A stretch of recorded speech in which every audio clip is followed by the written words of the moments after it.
നമ്മുടെ രാജ്യത്തെ കോടതികളൊക്കെ ചിലപ്പോഴൊക്കെ നല്ല നിരീക്ഷണം നടത്താറുണ്ട്, ചിലപ്പോ ഫുള്ള് കോമഡി ആകാറുണ്ട്.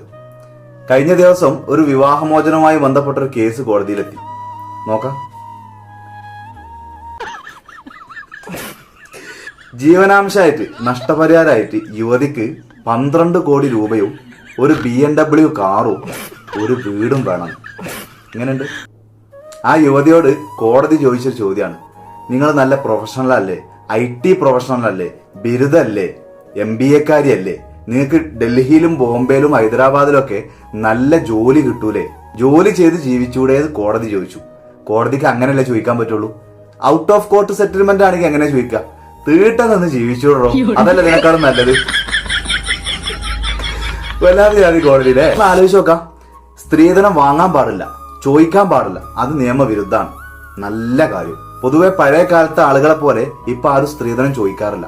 പക്ഷെ അങ്ങനെയൊക്കെ ആണെങ്കിലും വിവാഹമോചനവുമായി ബന്ധപ്പെട്ടൊരു കേസ് കോടതിയിൽ എത്തിയാലും കോടതിക്ക് പുറമെ ആണെങ്കിലും ഔട്ട് ഓഫ് കോർട്ട് സെറ്റിൽമെന്റ് ആണെങ്കിൽ പോലും കണക്ക് പറഞ്ഞ് പൈസ വാങ്ങുന്നതിന് ഒരു ഉളുപ്പില്ല ഇന്നത്തെ കാലത്ത്. അതാണ് ഏറ്റവും വലിയ കൗതുകം.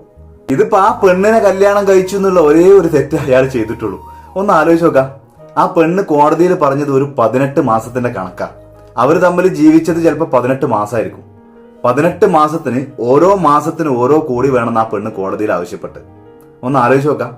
12 കോടി രൂപ ക്യാഷ് ആയിട്ടും BMW കാറും ഒരു വീടും. സ്വർഗം. ഹൈഷ്, വേറെ എന്ത് വേണം ഒരാൾക്ക്? അതുപോലെ ലൈഫ് ലോങ് ജീവിക്കാൻ അത് മതി. ഇനി എന്തെങ്കിലും കാലത്ത് കല്യാണം കഴിച്ചൊരു കുടുംബമായിട്ടൊക്കെ ജീവിക്കണം എന്ന് തോന്നുവാണെങ്കിൽ അന്നേരം അതിനെക്കുറിച്ച് ആലോചിക്കാം. അത് തന്നെയല്ലേ അവസ്ഥ. അവിടെയും കിട്ടും ഇത്ര പൈസ. ഹൈഷ്, വല്ലാത്ത ജാതിയിലെ കല്യാണം കഴിക്കാൻ ഇത്രമാത്രം പൈസക്ക് ചെലവുണ്ട് ഇന്നത്തെ കാലത്ത്. വല്ലാത്ത ജാതി. പക്ഷെ എന്റെ അഭിപ്രായത്തില് ആ പെണ്ണിന് കണക്ക് തെറ്റിപ്പോയി. ഇതിപ്പോ ആ 12 കോടി ക്യാഷ് ആയിട്ട് കിട്ടുമ്പോ ഈ BMW ഒക്കെ എണ്ണടിക്കണ്ടോ? അതിന് ഈ പൈസ ഒന്നും പോകൂലേ? ഒരു റൗണ്ട് ആക്കിയിട്ട് ഒരു 20 കോടി ചോദിക്കായിരുന്നു. എന്നാ അപ്പൊ വലിയൊരു ബുദ്ധിമുട്ടില്ലായിരുന്നു. ഉറുപ്പ് ഇത്തിരിയെങ്കിലും ആണ്. ഹൈഷ്, വല്ലാത്ത ജാതി തന്നെയല്ലേ.